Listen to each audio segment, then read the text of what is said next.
Okay, so that was number 3. Let's look. Oh, that was number 4. Let's look at number 5 here. Number 5. So I have a cyclohexane in a chair conformation.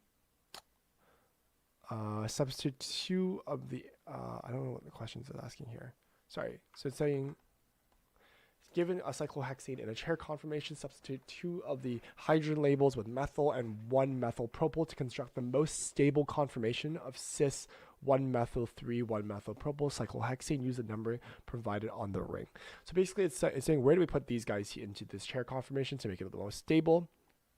So again, I have here, this is 1, 2, 3, 4, 5, 6. That's how they're choosing to label this chair conformation. And it's telling us, how do we label it to get the most stable in terms of the ring. So again, it's just another fill in the blank. So I'm just going to, just visualize it here.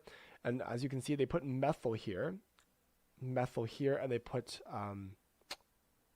methyl into this group, and they put all the groups I care about are the methyl and the 1-methylpropyl, right? So they put the methyl here, the 1-methylpropyl here, and the methyl here. So this is good, because what I don't want to do is I don't want to put the 2 big groups on the same side of each other. If they're on the same side, it's going to give me the highest energy level in terms of the conformation of the chair. So it's actually going to give me, if it's on the same side, it's going to be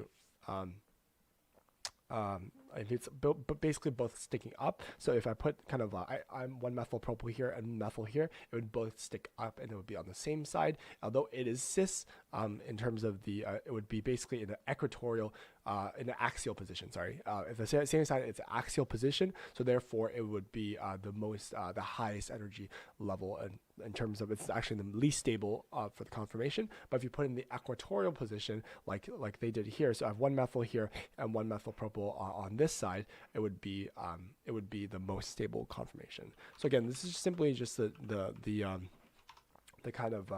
kind of question when we're talking about the chair conformation. We're talking about basically axial and equatorial positions. So again, axial, we have they're basically kind of the on the opposite side in terms of in trans, and equatorial would be kind of on the same side here for the cis as well. So that's kind of how we this concept of basically substituted cyclohexanes.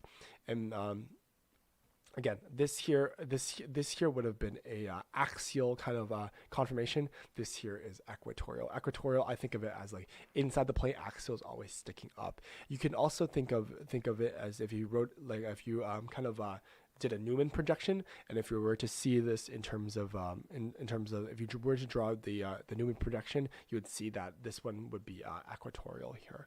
So you would see that both of these are in the most stable conformation here. So this is good solution and analysis. So the solution here is correct.